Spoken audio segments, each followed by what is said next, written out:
আসসালামু আলাইকুম। বিসমিল্লাহির রহমানির রহিম।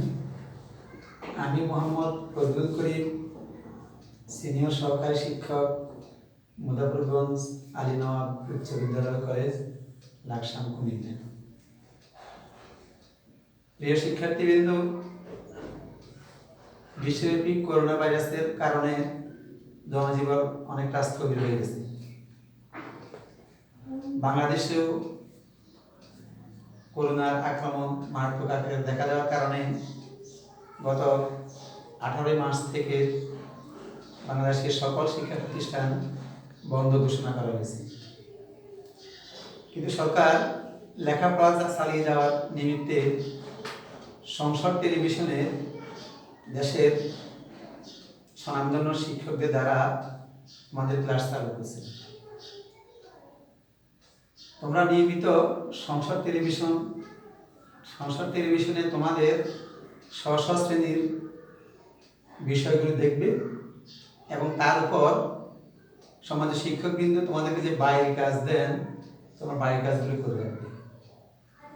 এক সময় ইনশাল্লাহ করোনা ভাইরাসের আক্রমণ থাকবে না, পৃথিবী শান্ত হয়ে যাবে, বাংলাদেশেও শিক্ষা প্রতিষ্ঠানগুলো খুলবে, আমরা তখন তোমাদের বাইরের কাজগুলো দেখব।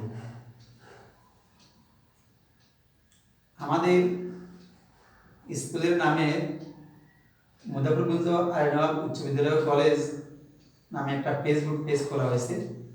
সেখানে আমাদের স্কুলের সম্মানিত শিক্ষকবৃন্দ নিয়মিত ক্লাস দিয়ে যাচ্ছেন। ইতিমধ্যে বেশ কয়েকজন শিক্ষক ক্লাস দিয়েছেন, ধারাবাহিকভাবে সকল টিচারই ইনশাআল্লাহ ক্লাস দেবে। তোমরা ইন্টারনেটে ঢুকে এর নামটা সার্চ করে পেয়ে যাবে, নিয়মিত তোমরা ক্লাসগুলি দেখবে।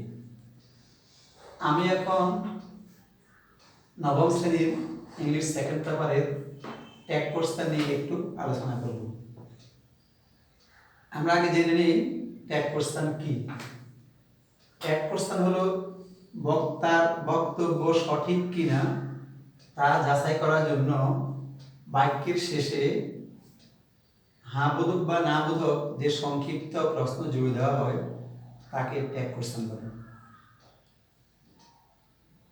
যেমন আমি বললাম সে ভাত খায়, এটা একটা বাক্য। এখানে কোশ্চেনটা হবে খায় নাকি। সে ভাত খায় কিনা এরকম বড় প্রশ্ন না করে শুধু বললাম খায় নাকি, এটাকে বলে ট্যাগ কোশ্চেন। ট্যাগ কোশ্চেন গঠন করার কিছু নিয়ম কারণ আছে। তার আগে আমাদেরকে জানতে হবে অপারেটর। অপারেটর কি আমরা একটু ধারণা নেই। ট্যাগ কোশ্চেন গঠন করতে যে সকল অক্সিলারি ভার্ব বা মডেল ভার্ব ব্যবহৃত হয় তাদেরকে অপারেটর বলে।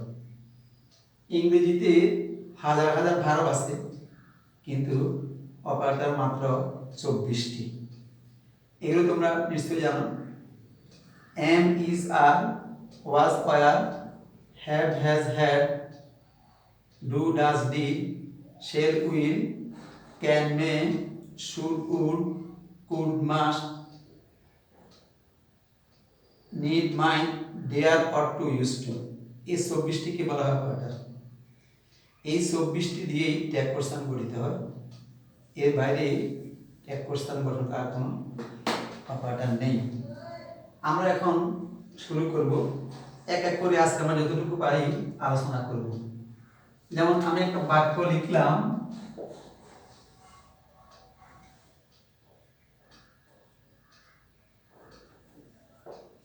হি ইজ গোয়িং টু স্কুল, সে স্কুলে যাচ্ছে। এই বাক্যটি হ্যাঁবোধক। আমাদের সূত্র হলো সেন্টেন্সে অপারেটর থাকলে ওই অপারেটর দিয়েই ট্যাগ কোশ্চেন শুরু হবে। অপারেটর বলে আসতে আগে অক্সিলারি ভার্ব এবং মডেল ভার্বগুলি হলো অপারেটর। এখানে আমরা অক্সিলারি ভার্ব পাইলাম ইজ, সুতরাং ইজ দিয়ে ট্যাগ কোশ্চেন শুরু হবে। আর একটা সূত্র হলো সেন্টেন্সটি হ্যাঁবোধক হলে প্রশ্ন হবে না বোধক। এখানে he is going to school, সেন্টেন্সটি হ্যাঁবোধক, কাজে প্রশ্নটি হবে না বোধক। লিখলাম ইজ নট। আরেকটা হলো যে ট্যাগ কোশ্চেন নট কখনো এন ও টি লেখা হয় না, এটা সবসময় এন অ্যাপোস্ট্রফি দিয়ে লেখা হয়। আমরা অক্সিলারি ভার্ব পেলাম ইজ দিয়ে শুরু হলো, তারপরে পাইলাম বাক্যটি হ্যাঁ বোধক, প্রশ্ন হবে না বোধক, সব শেষে বসে সাবজেক্ট ইজ অন হি। সাবজেক্টের পর অবশ্যই আমাদেরকে একটা প্রশ্নবোধক চিহ্ন দিতে হবে, বাস হয়ে গেল। He is going to school, সে বিদ্যালয়ে যাচ্ছে। প্রশ্ন হলো ইজ অন হি, যাচ্ছে নাকি, এটা হলো ট্যাগ প্রশ্ন। আরেকটা বাক্য লিখলাম আমি,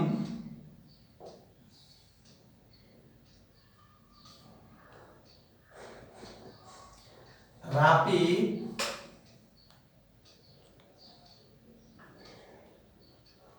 was doing the sum, রাপি অঙ্কটি করিতেছিল। এখানে আমরা অপারেটর পেলাম ওয়াজ, সো অপারেটর দিয়ে ট্যাগ কোশ্চেন শুরু হবে। এখানেও বাক্যটি হ্যাঁ বোধক, প্রশ্নটি হবে না বোধক, লিখলাম ওয়াজন্ট।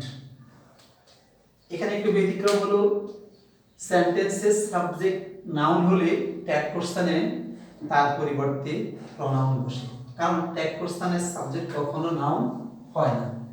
কাজে রাপি একজন এবং সে পুরুষ, এই জন্য এটা হবে wasn't he. Rapi was doing this sum, Rapi অঙ্কটি করিতেছিল, ওয়াজন্ট হি, সে করছিল নাকি। আশা করি তোমরা খুব সহজেই বুঝতে পারছো। ট্যাগ কোশ্চেন খুব জটিল একটা কিছু নয়, কিছু নিয়ম কানুন অনুসরণ করলেই তোমরা অনায়াসে ট্যাগ কোশ্চেনগুলো বুঝতে পারবে। আমরা এখন আরেকটা বাক্য দিয়ে একটু বুঝাই।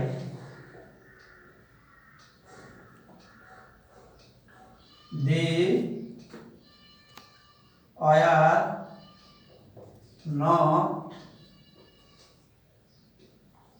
playing, they were not playing, তারা খেলা করছিল না।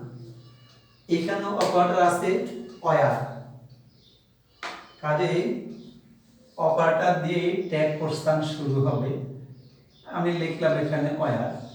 এখন আমাদেরকে উপরে দুটি বাক্য ছেড়ে একটি ব্যতিক্রম, উপরে দুটি বাক্য অ্যাফার্মেটিভ মিন্স হ্যাঁ বোধক, কিন্তু এই বাক্যটি নেগেটিভ। সেন্টেন্স নেগেটিভ হলে ট্যাগ কোশ্চেনটা হবে অ্যাফার্মেটিভ, অর্থাৎ প্রশ্নে যাইয়া আর নট বসবে না, শুধু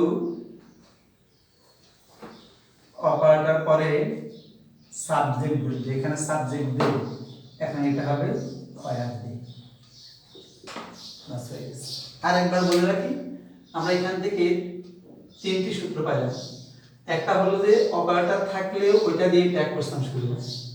আর একটা পাইলাম সেন্টেন্স হ্যাঁ বোধক হলে প্রশ্ন হবে না বোধক, সেন্টেন্স না বোধক হলে প্রশ্ন হবে না বোধক।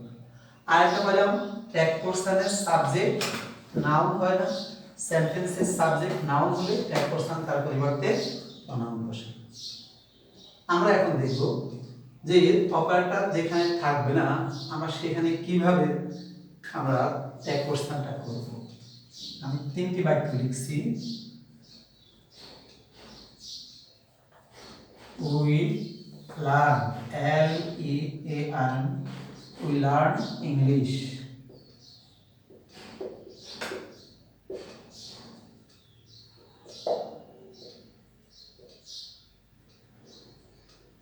He reads a book.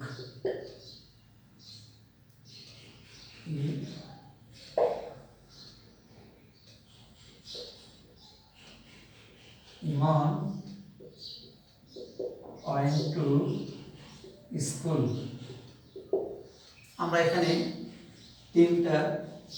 তিন রকম বাক্য লিখলাম। উই লার্ন ইংলিশ, আমরা ইংরেজি শিখি। এখানে কোনো অপারেটর নাই, মূল ভার্বটি প্রেজেন্ট ফর্ম, মূল ভার্ব শেষে এস বাই এস কিছু নেই।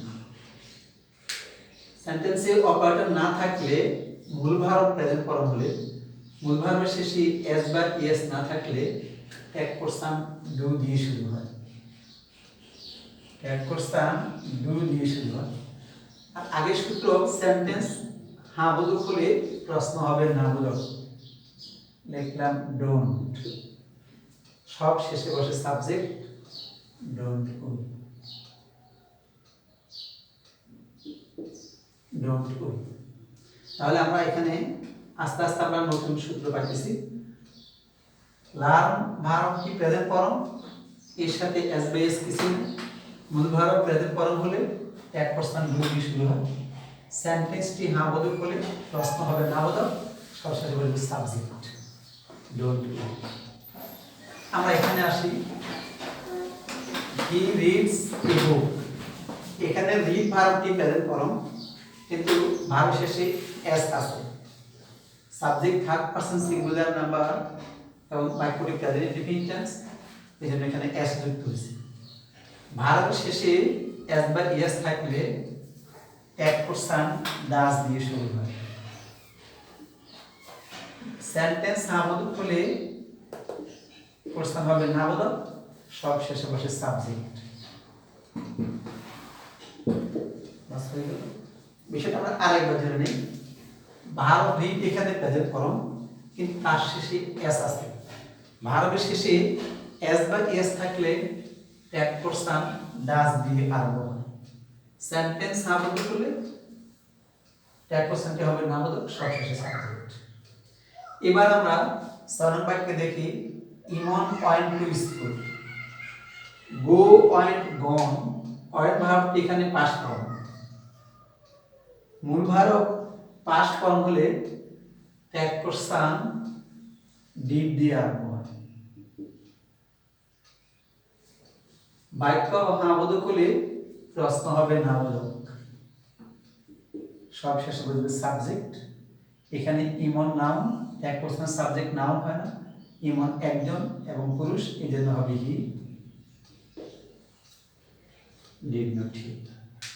আশা করি শিক্ষার্থীবৃন্দ তোমরা খুব সহজেই বুঝতে পারতেছো বিষয়গুলো।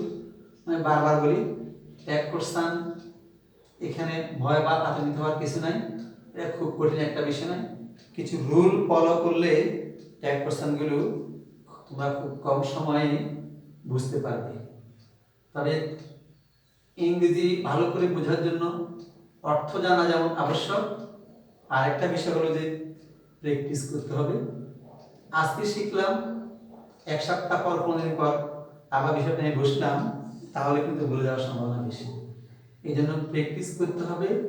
আর যে বাক্যগুলো দেওয়া থাকে, বাক্যগুলোর অর্থ বুঝলে ইংরেজিটা সহজে আয়ত্ত করা যায়।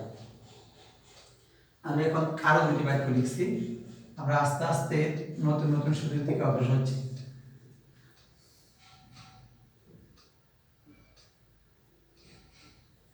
আই এম এ টিচার, আমি একজন শিক্ষক।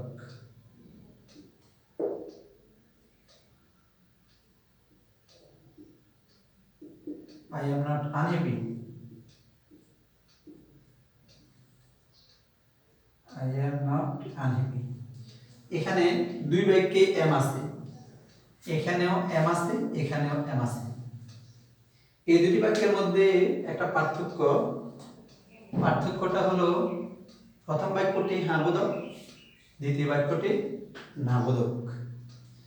সেন্টেন্সে এম থাকলে এবং সেন্টেন্সটি হ্যাঁ বোধক হলে ট্যাগ পারসন হয় সাধারণত আর নট আই বা এইন্ট আই।